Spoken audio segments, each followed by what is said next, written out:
The Naga Sadhus, the ascetics who have dedicated their lives to intense spiritual practice, represent the deepest commitment to the pursuit of truth. These are individuals who have renounced the world in its entirety, forgoing all worldly pleasures and comforts to focus entirely on their inner experience. Their lives are lived with the singular purpose of transcending the limitations of the body and mind to attain the ultimate freedom, mukti. Naga Sadhus embody the essence of renunciation, choosing a path that is both rigorous and profound in its pursuit of truth. These ascetics live with a singular focus, to transcend the limitations imposed by the physical body and the mind, which often confine the human experience to a narrow and illusionary sense of self. Their commitment to truth is not an intellectual exercise or a pursuit of material success, but a deep, experiential journey towards spiritual liberation known as mukti. The journey of the Naga Sadhus begins with an understanding that the body, despite being the vessel for experiencing life, is also a source of attachment, distraction, and limitation. The mind, with its endless thoughts, desires, and fears, further binds the individual to a cycle of birth and death. In their quest for mukti, Naga Sadhus actively work to break free from the mental and physical constraints that keep them tied to the material world. Their practices are designed to help them go beyond the ego, beyond the surface-level identity that is conditioned by society, upbringing, and circumstance. Through intense austerities, meditation, and other spiritual practices, Naga Sadhus seek to experience the ultimate truth, that which is beyond all labels, beyond the transient nature of life. The mind, when untrained, creates a limited sense of reality, constantly focused on the fleeting and the impermanent. For the Naga Sadhu, this pursuit of liberation is a journey to understand that the true self is not bound by the body or the mind. They believe that true freedom can only come when one moves beyond the identification with the body, transcending all attachment to the physical form and mental construct. In their daily lives, Naga Sadhus undergo practices that appear extreme, but these are means to break down the conditioning of the mind. Their lifestyle may seem austere to the outside world, but in reality, these practices are a form of purification, an effort to free themselves from the limitations that obscure the experience of higher consciousness. These practices are not about self-denial for the sake of suffering, but about moving beyond the ordinary limitations of existence to experience the extraordinary. At the heart of their commitment lies a recognition that the world of appearances, the fleeting experiences of the senses, the constant pull of desires, is not the ultimate reality. Their pursuit is not simply for personal gain, but for the liberation of the soul from the entanglements of the physical and mental realms. Through years of discipline, meditation, and self-inquiry, they aim to dismantle the illusion of separateness, recognizing the oneness that lies at the core of all existence. This deep commitment to transcending the self, to seeking the absolute truth, is what defines the Naga Sadhus way of life and their journey towards mukti. By shedding worldly attachments, the Naga Sadhu is not seeking to escape life but to transcend its limitations. They seek a truth that is beyond what can be perceived by the senses or grasped by the intellect. The Naga Sadhu's commitment is rooted in a profound understanding that true liberation comes from seeing life as it truly is, beyond the illusions and limitations created by the ego and the mind. Their entire existence is dedicated to the unshakable conviction that the truth they seek is within them, accessible only through deep inner work and spiritual discipline. The Kumbh Mela is much more than the world's largest religious gathering. It is a sacred confluence, a place where the physical and the spiritual intertwine in a profound way. Held at the convergence of the holy rivers, particularly the Ganges, Yamuna, and the mythical Saraswati in Prayagraj, the Kumbh Mela is a space where thousands of years of spiritual tradition come alive. It is here that the energies of devotion, transcendence, and collective consciousness come together, creating an atmosphere that resonates with a deep sense of the sacred. The Kumbh Mela is rooted in the idea of tirtha, which refers to a sacred place that allows one to cross over from the ordinary to the divine. The rivers themselves, especially in this sacred confluence, are believed to purify and wash away the accumulated karmas, granting liberation to those who immerse themselves in their waters. However, the confluence at the Kumbh Mela is not just of rivers, but of seekers, sages, and spiritual aspirants who gather with the intention of transcending their individual limitations and connecting to a higher truth. The sheer scale of the event amplifies this energy, where millions of people come together with one shared purpose: to cleanse the self, both physically and spiritually. The energy at the Kumbh Mela is palpable. It is not merely the gathering of a crowd, but a collective spiritual practice that reverberates through the air, carrying with it the vibrations of thousands of souls focused on a singular intent. The act of taking a dip in the sacred waters is seen as a purification of the body, mind, and spirit, but the real transformation happens when the individual connects deeply with the higher energies that permeate the space. There is a sense of unity that transcends the individual, as all who partake in the Mela are drawn together in a shared moment of devotion and transcendence. The Naga Sadhus, who are often seen as the most visible and revered figures during the Kumbh Mela, represent the highest form of renunciation and spiritual commitment. Their procession through the Mela grounds is symbolic of the journey towards the realization of the ultimate truth. They are not just spiritual practitioners but living embodiments of the values that the Kumbh Mela represents: detachment, transcendence, and the pursuit of liberation. As they march through the crowds, the atmosphere becomes charged with a sense of reverence and awe, as seekers from all walks of life are reminded of the possibility of liberation through discipline and devotion. The Kumbh Mela also serves as a mirror for the larger human experience. It is a reminder that, much like the confluence of rivers, human life is a confluence of moments, actions, and decisions that ultimately lead to add growth or stagnation. At this sacred confluence, one is encouraged to choose growth, to embrace the opportunity for inner purification and self-realization. The very structure of the Mela, with its sacred rituals, pilgrimages, and collective devotion, offers an opportunity for individuals to connect with the divine and each other in a profound way. The atmosphere of the Kumbh Mela also carries the vibrations of centuries of spiritual history, traditions, and wisdom passed down through generations. It is not simply the rituals that have meaning, but the collective energy of millions of individuals who have gathered with deep reverence for something greater than themselves. The Mela itself becomes a living symbol of the unity of all life, and through the sacred practices, individuals experience a sense of oneness with the universe. In essence, the Kumbh Mela is a living testament to the power of collective spiritual practice. The gathering is not a mere ritualistic event, but an opportunity to connect with the highest energies that guide us toward transcendence. It serves as a reminder that, in the confluence of all that is physical and spiritual, the potential for transformation is limitless, and that through devotion, introspection, and shared purpose, one can access the deeper, more profound aspects of life and existence. Renunciation of worldly pleasures is not an arbitrary decision for the Naga Sadhus. It is a profound, conscious choice rooted in their commitment to inner transformation. The world, in all its complexity, offers countless distractions and temptations that appeal to the senses. The pull of material desires, the pursuit of wealth, comfort, status, and even relationships keeps the mind tethered to the transient and impermanent aspects of existence. Naga Sadhus, in their journey towards spiritual liberation, deliberately choose to renounce these attachments, not out of disdain for life itself, but in a conscious effort to shift their focus inward and transcend the limitations of the material world. The renunciation is not a rejection of life, but an understanding that the true essence of life lies beyond the pleasures and possessions that the physical world offers. These ascetics recognize that attachment to the sensory world can obscure the deeper truths of existence. The pleasures of the world are fleeting, they provide temporary satisfaction, yet they do not lead to lasting fulfillment. By renouncing these comforts, the Naga Sadhus aim to free themselves from the cycle of craving and disappointment that comes with them. They understand that true peace and contentment are not found in external acquisitions, but in the mastery of the inner world. Living a life of renunciation means they do not indulge in comforts such as a permanent home, elaborate food, or worldly possessions.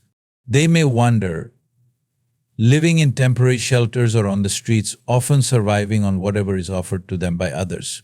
Their daily existence is rooted in simplicity and austerity. Through this simplicity, they create space for deeper contemplation, meditation, and self-awareness.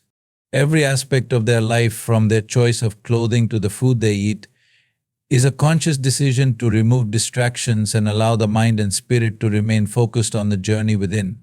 For the Naga Sadhus, renunciation is not simply about giving up physical comforts, but letting go of the attachments and desires that bind the mind. The mind, with its desires and attachments, keeps the individual trapped in the illusion of separation and duality. By letting go of these worldly attachments, the Naga Sadhu creates an opportunity to go beyond the ego and sense of individual identity. This process of detachment is not a form of suffering or deprivation, but a necessary purification that clears the path towards self-realization. The external renunciation is a mirror of the inner renunciation. It symbolizes the letting go of the ego, the constant mental chatter, the identifications that arise from societal roles, titles, and the transient aspects of life. When one renounces external comforts, they create the space to go beyond the limitations of the mind. The true renunciation lies in relinquishing the attachment to the self-understanding that the I that seeks comfort, validation, and recognition is a temporary illusion. This internal shift, the renunciation of the ego, is the core of the Naga Sadhu spiritual practice. Additionally, renouncing the worldly life does not mean avoiding life's inherent responsibilities or living in isolation for the sake of avoidance. Instead, the Naga Sadhu engages with life in a way that transcends its superficial aspects. Their renunciation is not about escape. It is about a conscious choice to live with intense discipline, focus, and awareness. Through their daily practices of meditation, yoga, and contemplation, they seek to discover the unchanging, eternal truth that lies beyond the changing forms and pleasures of the material world. Their immersion in intense spiritual practice, rooted in self-discipline and devotion, is the essence of their renunciation. This is not a path of self-denial for the sake of suffering, but a means of transforming the self by shedding the layers of attachment and illusion that obscure the true nature of existence. Through rigorous practices, they transcend the limitations of body and mind, moving toward a state of pure awareness where the self dissolves into the infinite. In this space, there is no longer a need for external comforts or pleasures because they have come to realize that true contentment arises from within. For the Naga Sadhu, renunciation represents a radical shift in perception, an understanding that the pursuit of worldly pleasures is ultimately hollow, and that true liberation can only come from a deep inner connection to the divine. By renouncing the superficial pleasures of life, they dive into the depths of spiritual experience, where the need for material satisfaction dissolves and the soul becomes attuned to the higher frequencies of existence. Through this intense process of renunciation and inner transformation, they aim to attain a state of pure consciousness and liberation, free from the entanglements of the physical world. Siddhis, often referred to as spiritual powers or supernatural abilities, are frequently misunderstood as the ultimate goal of spiritual practice. In many ways, they are regarded as the extraordinary abilities to perform feats beyond the ordinary human experience, such as telepathy, levitation, healing, or even control over the elements. However, for those on the path of deep spiritual discipline, siddhis are not sought after for their own sake. Instead, they are a natural byproduct of intense, focused spiritual practice and inner mastery. The true purpose of spiritual practice is not to gain powers or abilities, but to achieve self-realization and transcend the limitations of the ego and mind. As a person progresses on this path, they begin to refine their awareness, control their thoughts, and transcend the habitual patterns of the body and mind. In this process, the individual becomes more attuned to the deeper aspects of existence, moving beyond the physical and mental constraints that normally govern perception. It is from this heightened state of awareness that siddhis may emerge abilities that are not sought intentionally but arise as a result of spiritual transformation. The siddhis are a reflection of the mastery over one's inner world. As a practitioner learns to quiet the fluctuations of the mind, the senses become more attuned to subtler energies. The body, once limited by physical needs and instincts, is brought into a state of harmony and balance. This inner mastery allows the practitioner to access higher realms of consciousness and potential where the boundaries of time, space, and the material world no longer seem as fixed. It is within this expanded awareness that Siddhis naturally manifest as the practitioner begins to experience a greater interconnectedness with the universe and its forces. Importantly, Siddhis are not the goal, they are simply a reflection of spiritual depth. They are not used for personal gain or ego fulfillment, but rather they serve as a tool for deeper understanding and service to others. For a true spiritual seeker, the power to heal, to see beyond the physical world, or to influence natural forces is seen as an opportunity to help others and further the journey towards spiritual liberation. The Naga Sadhus, for example, who may be seen as possessing certain siddhis, do not use them for personal glory or wealth. Instead, their primary focus is on transcending the limitations of the self and aiding in the liberation of others through their example and spiritual practice. The danger of seeking siddhis is that it can lead to an unhealthy attachment to the powers themselves. When one begins to desire these abilities for recognition, fame, or control, the very purpose of spiritual practice is lost. Siddhis can easily become distractions if the practitioner's ego is allowed to take hold.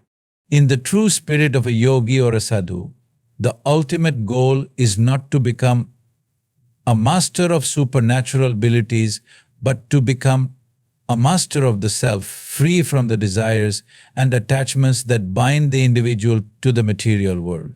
At a deeper level, siddhis also serve as a reminder of the vast potential that exists within every human being. These powers are not reserved for a select few. They are an inherent part of the human experience, waiting to be realized through dedicated practice and self-mastery. They point to the larger truth that the physical world is not all there is. There are dimensions of existence that go beyond what we perceive with our five senses, and through spiritual discipline, we can access these higher realms of consciousness. In this sense, siddhis also show the practitioner that they are not separate from the universe. Rather, they are an integral part of the cosmic order. As one deepens their connection with their own true nature, they begin to see the interconnectedness of all things. This expanded perception, which emerges naturally as the mind and senses become more refined, allows for the experience of siddhis.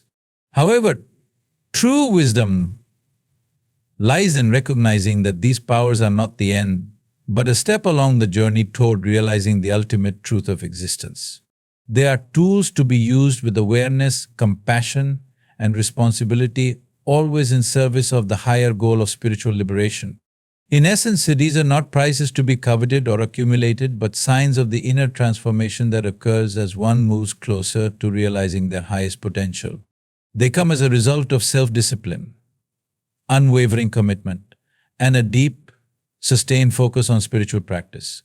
When understood in this way, siddhis become not only a reflection of spiritual advancement, but also a reminder that the true power lies in transcending the self and realizing the boundless nature of existence. The ultimate power in this context is not the ability to perform miracles, but the ability to dissolve the illusion of separateness and become one with the infinite consciousness that pervades all of creation. Mukti, often described as spiritual liberation or enlightenment, is the ultimate goal of the spiritual journey. It represents the freedom from the limitations and illusions that bind the individual to the material world. For most people, life is defined by the constraints of the body, the fluctuating nature of the mind, and the sense of ego that creates a separation from the rest of existence. These aspects of human experience, the body, the mind, and the ego, are constantly in a state of flux, creating a sense of disconnection and suffering. Mukti, in its essence, is the transcending of these limitations, allowing the individual to experience a state of pure freedom, peace, and unity with all that is. The body, though vital for living in the physical world, is often seen as a source of attachment and constraint. It is bound by time, age, illness, and death, and its very nature is ephemeral. The mind, with its endless stream of thoughts, desires, and distractions, further complicates the human experience. It pulls the individual in various directions, constantly creating new attachments and fears. The ego, the sense of individuality and separateness, is perhaps the most insidious constraint of all. It creates a false sense of identity rooted in the belief that the self is separate from the world, from others, and from the universe. This separation leads to suffering, conflict, and a perpetual search for meaning in external things. Mukti is the experience of freedom from all these limitations. It is the recognition that one is not confined by the body, nor controlled by the mind or ego. It is the realization that the true self is not the transient body or the ever-changing thoughts of the mind, but something much deeper, something that exists beyond all forms. This true self is one with the entire cosmos, interconnected with all life and existence. When one achieves mukti, they no longer identify with the small, finite self, but with the infinite, eternal consciousness that pervades all of creation. This experience of oneness is at the core of mukti. It is a profound realization that the separateness we experience in our daily lives is an illusion created by the ego and the mind. In this state of liberation, there is no I and you, no subject and object. There is only the experience of unity with the entire universe. This oneness is not just an intellectual understanding, but a direct lived experience. It is the realization that the individual self is not separate from the whole, but is a part of an interconnected, divine fabric that weaves all of existence together. The journey toward mukti is one of self-inquiry and inner transformation. It involves transcending the attachments to the body and mind and moving beyond the identification with the ego. This does not mean rejecting life or the world, but rather seeing it in its true light, realizing that everything is impermanent, everything is in a constant state of flux. The pursuit of mukti is not about escaping life or its challenges, but about embracing life in its totality, free from the limitations of the mind and ego.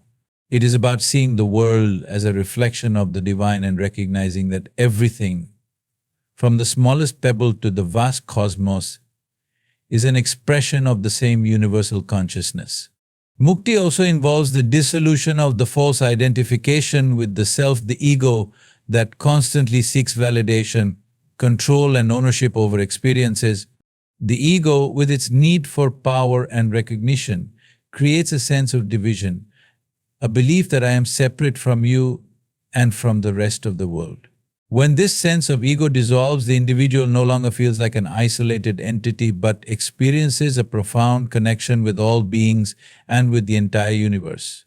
In this state, there is no desire for personal gain, no craving for material possessions, no fear of loss or death, only a deep, abiding peace that comes from knowing that the essence of who we are is eternal and beyond the reach of time and change. At its deepest level, mukti is not just freedom from the body, mind, and ego, but the realization of the true nature of consciousness itself. The individual comes to understand that consciousness is not confined to the body or the brain, but is the very fabric of existence, present in everything and everyone. This realization leads to a state of profound peace, where the individual no longer feels the need to control, to seek, or to desire. In this state, there is no striving for something external, no longing for a different reality. There is only the experience of pure being, an effortless awareness of the present moment. Mukti is also often described as the end of suffering. This does not mean that the liberated individual is immune to the pain or challenges of life, but rather that they no longer react to life's ups and downs with attachment, fear, or resistance. Suffering arises when we cling to the temporary and resist the natural flow of life. In the state of mukti, the individual no longer clings, no longer resists, but flows with life in harmony. They understand that suffering is a result of attachment and identification, and with the dissolution of these attachments, suffering naturally falls away. Ultimately, mukti is the realization that we are not separate from the universe, but an integral part of it. It is the experience of being in perfect harmony with all that is, without fear, without limitation, and without the need for personal gain. It is a state of absolute freedom, freedom from the limitations of the body, the ego, and the freedom to experience life as it truly is, in its fullest and most profound expression. It is the realization of our true nature, a nature that is boundless, timeless, and infinite. In this state of liberation, there is only peace, love, and unity with all of existence. The purpose of spiritual practices, particularly those followed by the Naga Sadhus, is often misunderstood as a form of escapism, an attempt to withdraw from the world and its challenges. However, the true essence of these practices is far from avoidance. They are not about turning away from life, but about engaging with it on a deeper level through profound inner transformation. The purpose of spiritual practice is to transcend the limitations of the body, mind, and ego, and to reach a state of clarity, awareness, and unity with existence. It is a conscious process of dismantling the false identities that keep the individual bound to the surface level experience of life, allowing one to engage with the world from a place of deeper understanding and wisdom. The Naga Sadhus who dedicate their lives to rigorous spiritual practices demonstrate that true spiritual practice is not about rejecting the world but about understanding it in its truest form. Through their practices of meditation, yoga, austerity, and self-discipline, they seek to reach a state of heightened awareness where they can perceive the deeper currents of existence. This deeper engagement with life is not a flight from responsibility or challenge, but a way to meet life more fully with greater awareness and equanimity. Spiritual practice, especially in its most intense forms, is designed to foster inner transformation. It works to dissolve the ego, quiet the mind, and release attachments to material and transient things. By doing so, it allows the practitioner to see the world not through the lens of personal desire, fear, or judgment, but with clarity and equanimity. The aim is not to escape the human experience, but to become more deeply immersed in it by seeing it as it truly is, impermanent, interconnected, and constantly changing. This level of awareness enables the practitioner to live with greater compassion, understanding, and peace, regardless of external circumstances. Through intense spiritual discipline, the practitioner gradually detaches from the sensory pleasures and distractions that keep the mind in a state of agitation and ignorance. The Naga Sadhus, for example, live lives of asceticism, renouncing worldly comforts and luxuries, not as an act of self-denial, but as a way to create the conditions for deeper meditation, self-inquiry, and inner clarity. They believe that in the absence of distractions, the true nature of reality becomes more apparent. Their commitment to renunciation and austerity is a means to quiet the mind and sharpen their ability to perceive the subtler aspects of existence. In this sense, their practices are designed to bring them into deeper alignment with the flow of life, rather than retreating from it. The ultimate goal of spiritual practice is not to become separate from the world, but to transcend the false sense of separation that arises from the ego. The ego, with its endless desires and fears, creates an artificial barrier between the self and the world. It reinforces the illusion of duality, the belief that I am separate from you and us are separate from them. Through spiritual practice, the practitioner moves beyond this dualistic perception and comes to recognize the oneness that pervades all existence. This recognition does not involve escaping from life, but deepening one's connection to it, understanding that all of existence is interdependent and interconnected. Furthermore, spiritual practices are a way to bring the mind into alignment with the higher aspects of consciousness. In the daily rituals and disciplines followed by the Naga Sadhus, there is a constant striving for mindfulness, focus, and awareness. These practices are designed to cultivate a state of heightened perception, where the mind is not distracted by the constant pull of sensory experience but is anchored in the present moment. When the mind is no longer caught in the cycle of craving and aversion, it becomes a powerful tool for insight and wisdom, allowing the practitioner to engage with life in a way that is conscious and intentional. In this way, spiritual practices help to dissolve the barriers between the individual and the world, making it possible to experience life without the distortions created by the ego and desires. Rather than withdrawing from the challenges of life, the practitioner learns to face them with greater resilience, understanding, and acceptance. The Naga Sadhus, through their austerities and spiritual disciplines, exemplify this approach. They do not avoid the harsh realities of existence, but face them head-on with a sense of detachment and inner peace that comes from their deep practice. True spiritual practice is a process of self-transformation. It is not about escaping the world, but about engaging with it in a more profound and conscious way. As one progresses on the spiritual path, they begin to see the interconnectedness of all life and experience a deep sense of unity with the world around them. The sense of separation and division that once seemed so real dissolves, and the practitioner begins to live in harmony with the flow of existence. This process of transformation allows them to navigate the complexities and challenges of life with grace, wisdom, and compassion, becoming a source of light and guidance for others. At its heart, spiritual practice is about learning to see the world without the filters of attachment, fear, and desire. It is about waking up to the reality of life as it is and recognizing that true peace and fulfillment lie not in the external world but in the mastery of the inner world. By engaging deeply with life through spiritual practice, the individual moves closer to understanding their true nature and their place in the universe, living a life of purpose, clarity, and connection. This deeper engagement with life, rooted in inner transformation, is the true purpose of spiritual practice. It is not an escape from life, but an awakening to the profound depth and beauty of life itself. Siddhis, often seen as extraordinary spiritual powers, are commonly misunderstood as abilities to control or manipulate the external world, such as the ability to heal the future, or control elements. However, true Siddhi at its deepest level is not about dominating or altering the outer world, but about mastering the inner world, the mind, emotions, and senses.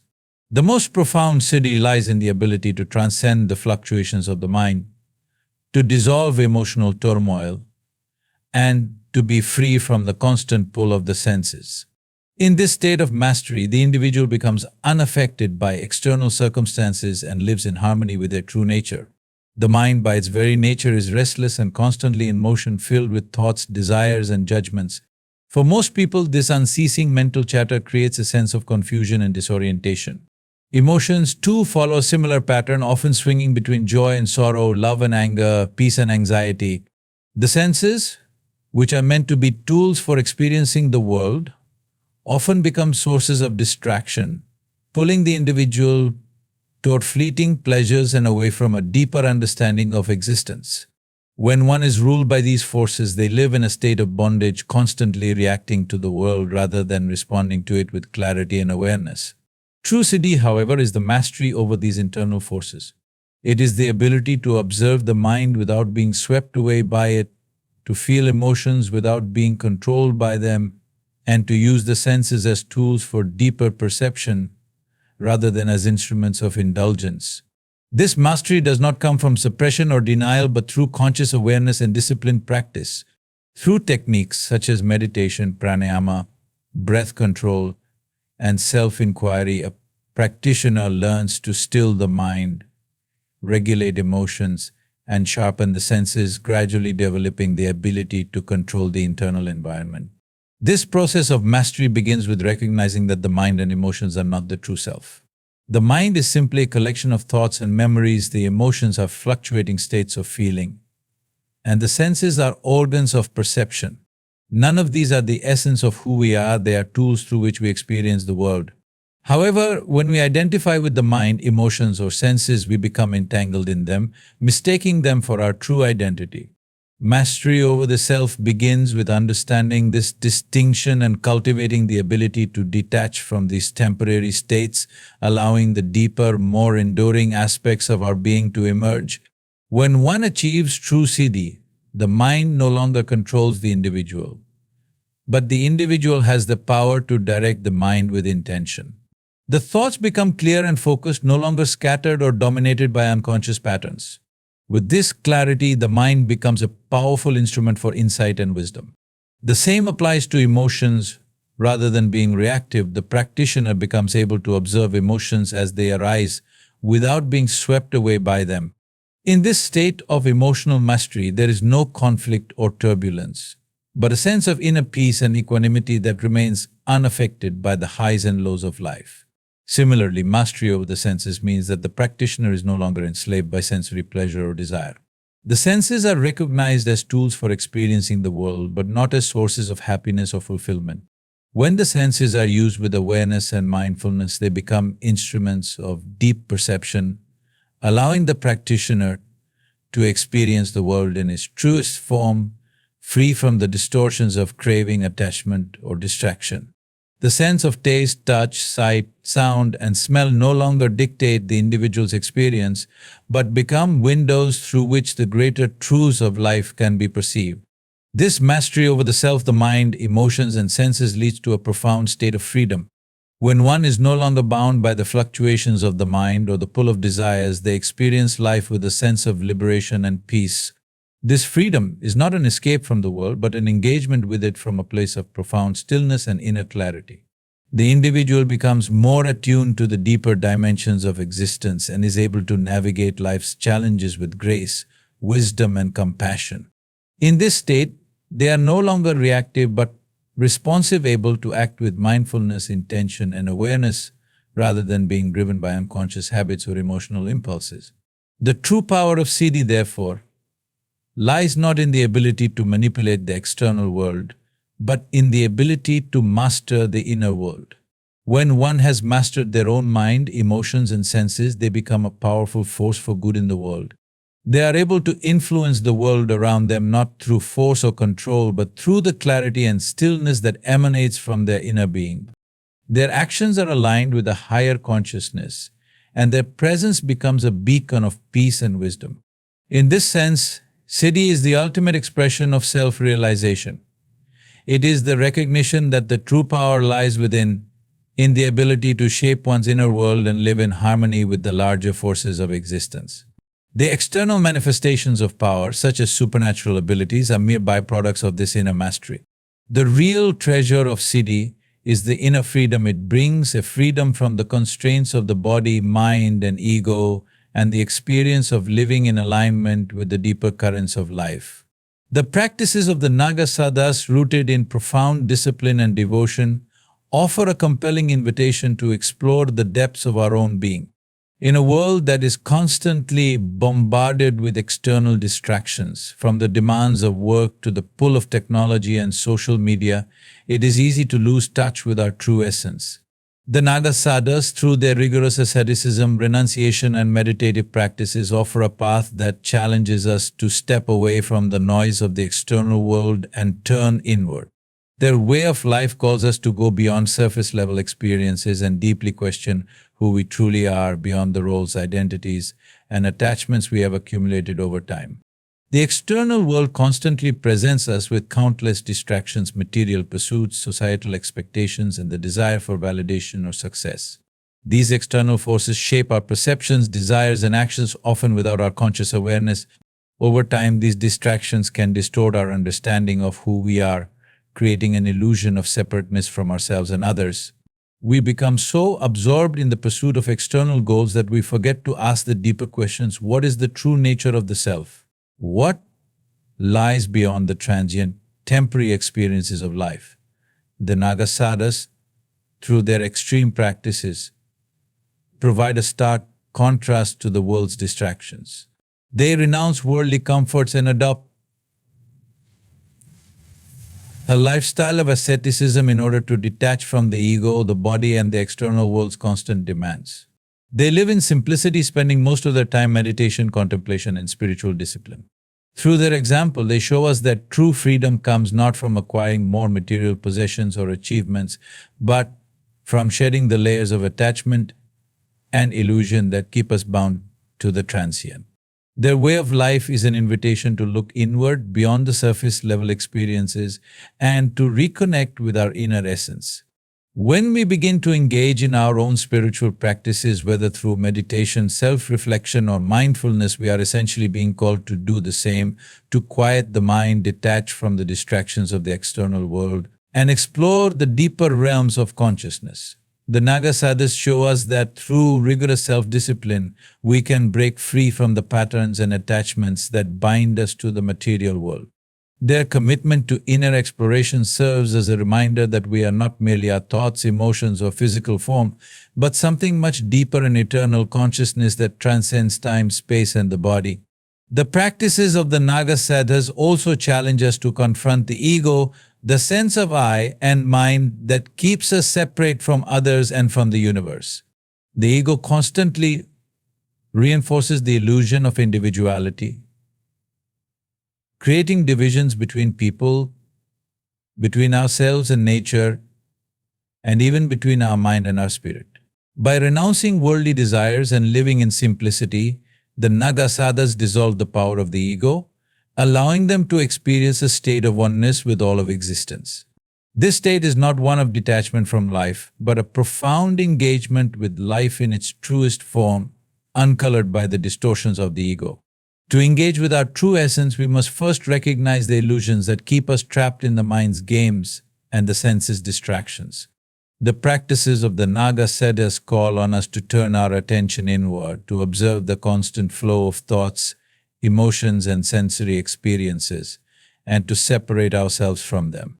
It is through this process of detachment that we begin to discover who we truly are beyond the noise of the world and beyond the transient experiences of pleasure and pain. This inward journey is not an easy one. It requires dedication, patience, and a willingness to confront the mind's resistance. It calls us to face the fears, desires, and attachments that keep us locked in a cycle of seeking and striving, constantly looking outside of ourselves for fulfillment. Yet the Naga Sadhus show us that the true fulfillment lies within. By focusing inward, we can access a deeper state of consciousness, one that is not dependent on external circumstances, but is rooted in the realization of our inherent oneness with the universe. The practices of the Naga Sadhus also teach us the importance of discipline and perseverance in this journey. In a world where instant gratification is the norm, the idea of long-term commitment to a spiritual path may seem daunting. However, the Naga Sadhus remind us that true transformation requires sustained effort. The intense austerities they practice are not meant to be self-punishing, but are tools to break the attachment to the body, the senses, and the ego. They symbolize the effort required to break through the mental and emotional barriers that prevent us from experiencing our true nature. In many ways, the invitation to deep inner transformation is not merely about seeking personal liberation, but about contributing to the collective awakening of humanity. When one person begins to look inward and experiences inner transformation, it ripples outward, affecting others in subtle but profound ways. The Naga Sadhus, in their commitment to spiritual discipline and asceticism, serve as an example of how deep inner work can transform not just the individual, but the collective consciousness. Their practices inspire us to look beyond our individual struggles and to recognize our interconnectedness with all beings, understanding that the transformation of one is the transformation of all. The path they walk, though extreme, serves as a metaphor for the journey each of us must undertake. The Naga Sadhus invite us to set aside the distractions and attachments of the external world, to look deeply within, and to reconnect with the essence of who we truly are. This journey is not about escape from the world, but about deeper engagement with it from a place of inner peace, wisdom, and clarity. Their practices challenge us to move beyond superficial pursuits and to seek the deeper truths that reside within our own hearts and minds, inviting us into a life of greater awareness, purpose, and fulfillment. The Kumbh Mela, one of the largest spiritual gatherings in the world, is not just a festival or a religious event, it is a profound call to spiritual exploration. For millions of people from all walks of life, it represents an opportunity to step away from the distractions of daily life and embark on a deeper journey within. It is a space where individuals are invited to look beyond the surface of their existence and explore the vast, untapped potential that lies within them. The Kumbh Mela becomes a mirror reflecting the larger questions of human existence, urging each participant to connect with their innermost self and engage with the deeper currents of life. In the hustle and bustle of modern life, it is easy to become disconnected from our true nature. The demands of work, family, and societal expectations often pull us away from a sense of deeper purpose. The Kumbh Mela offers a unique opportunity to step out of this cycle and create space for inner reflection. As millions gather along the banks of sacred rivers like the Ganges, Yamuna, and Saraswati, the Kumbh Mela becomes a sacred pause, inviting individuals to examine their spiritual journey and realign themselves with their true essence. At the heart of the Kumbh Mela lies the opportunity for self-transformation. Pilgrims, sadhus, and spiritual seekers come together with the shared intention of deepening their spiritual practice and reconnecting with the divine. For many, the Kumbh Mela is a moment of profound awakening where they are reminded that their spiritual journey is not defined by external circumstances but by the relationship they cultivate within. It is a space where one can confront their inner struggles, let go of attachments, and embark on a path of self-discovery.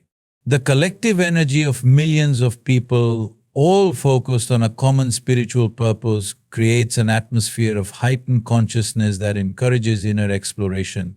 One of the most significant aspects of the Kumbh Mela is the act of taking a holy dip in the sacred rivers. The waters of the Ganges, believed to wash away sins and purify the soul, symbolize the purification of the mind, body, and spirit. For many, the ritual of immersion is not just a physical cleansing but a powerful metaphor for spiritual renewal. The act of immersing oneself in the sacred river represents a conscious surrender to the flow of letting go of the past and opening oneself up to new possibilities. This symbolic act of cleansing is an invitation to let go of negative emotions, attachments, and limiting beliefs, allowing individuals to reconnect with their highest potential. The Kumbh Mela is also a gathering of diverse spiritual traditions and practices, offering a rich tapestry of experiences for participants to explore. From the Naga Sadhus and their intense practices of asceticism to the many other yogis, gurus, and spiritual teachers who come to share their wisdom, the Kumbh Mela provides a rare opportunity for people to encounter a wide range of spiritual paths and teachings. Each person who attends the Kumbh Mela is invited to explore the various ways in which spiritual practice can be lived, offering a chance to find the approach that resonates most deeply with their own inner calling. Whether through meditation, chanting, prayer, or selfless service, the Kumbh Mela presents a variety of practices that help individuals connect to the divine, understand themselves better, and open their hearts to higher consciousness. For those who are on the edge of their spiritual journey, the Kumbh Mela is often a catalyst for change.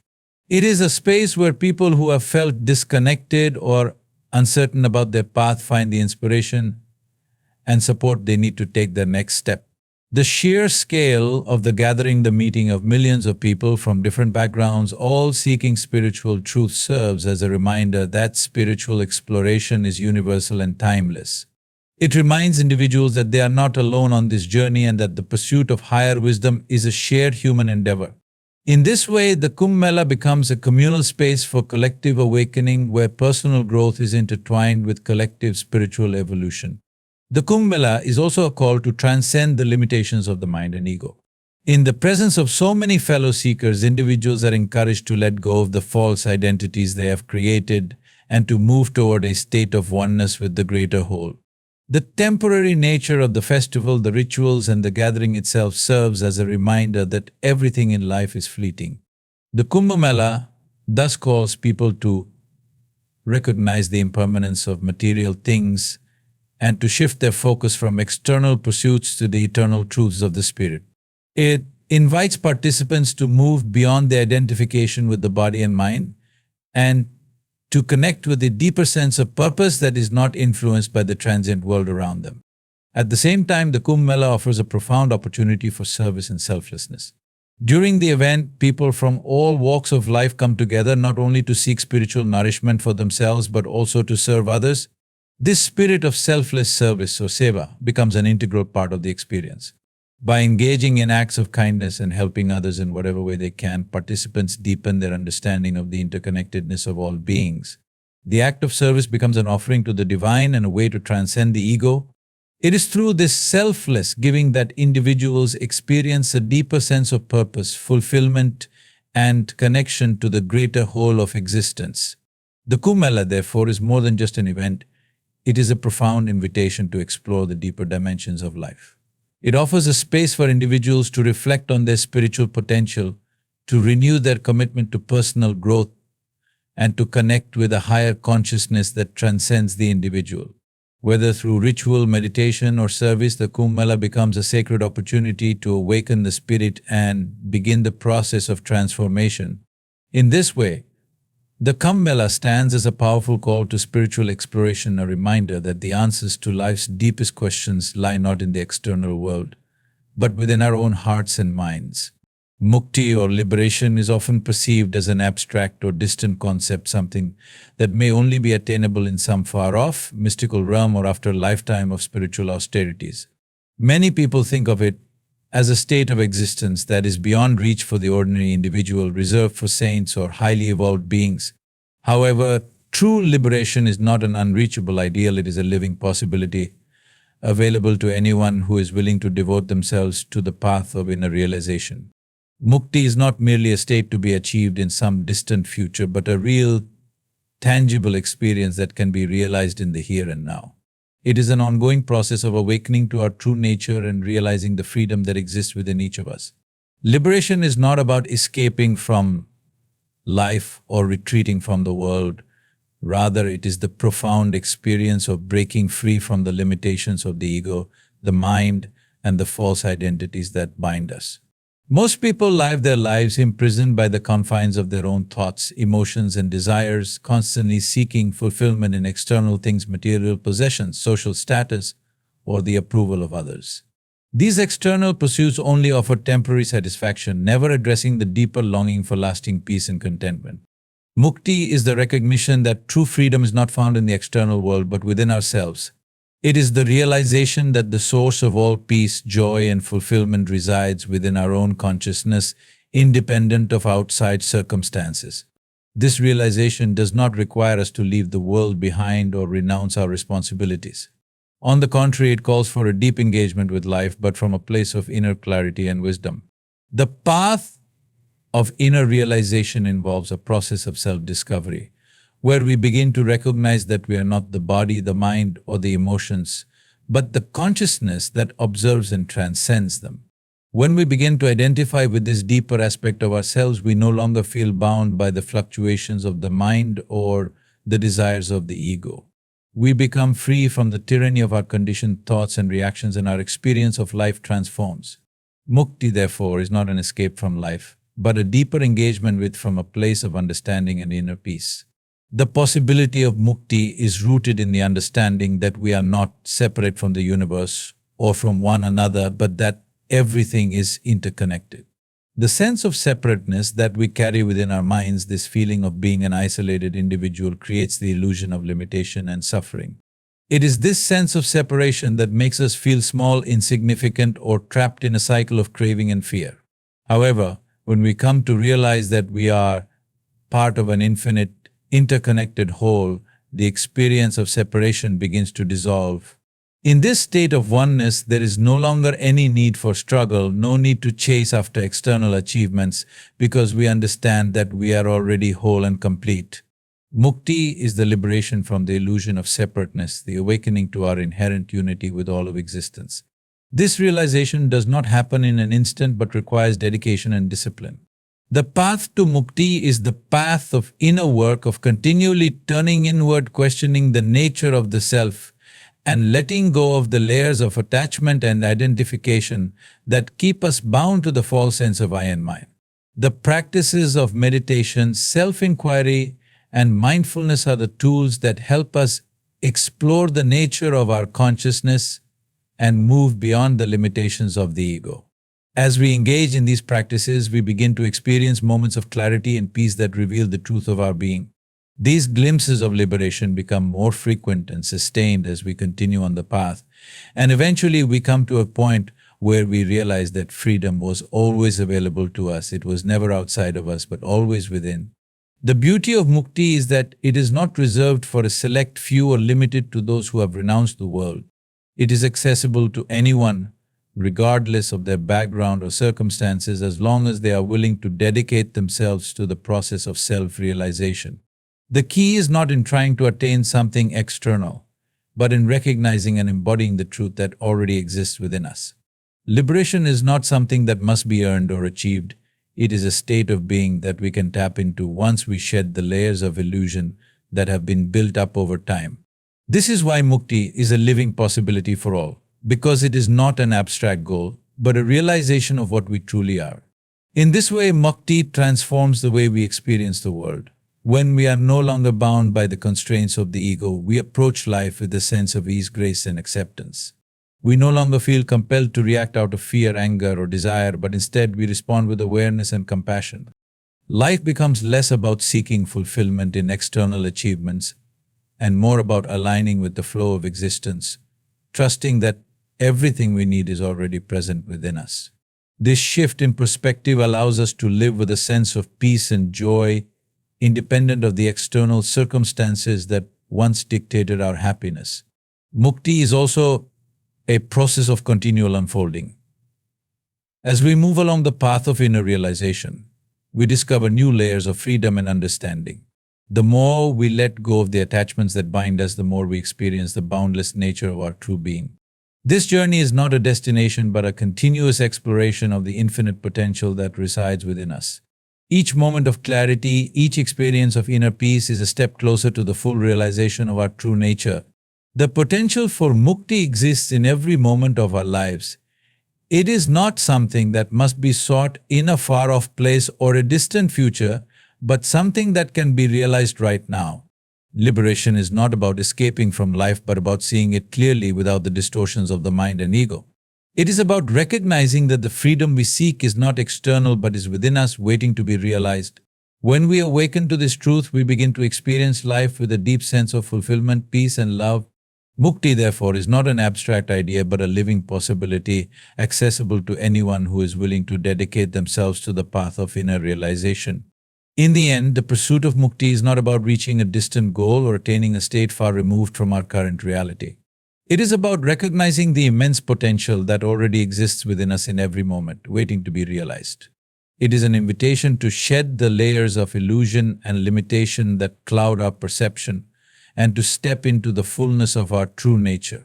Liberation is not a rare gift granted to a few, it is the birthright of every human being, available to anyone who is willing to devote themselves to the path of inner exploration. As we journey toward this realization, we are reminded that the path to mukti is not one of escape, but of deeper engagement with life. It is about living with awareness, embracing the truth of our interconnectedness, and approaching each moment with clarity and compassion. The possibility of mukti exists in every breath, in every thought, and in every action we take. It is a living reality waiting for us to awaken to it. So let us not wait for some distant future or external circumstance to offer us freedom. The key to liberation is within us, and it is available right now. All we need is the courage to turn inward, to question, to explore, and to trust that the truth of who we are is already present, ready to be discovered. When we do this, we not only experience freedom for ourselves, but contribute to the awakening of the world around us. And in that awakening, we will realize that true liberation is not just a possibility, it is our natural state of being.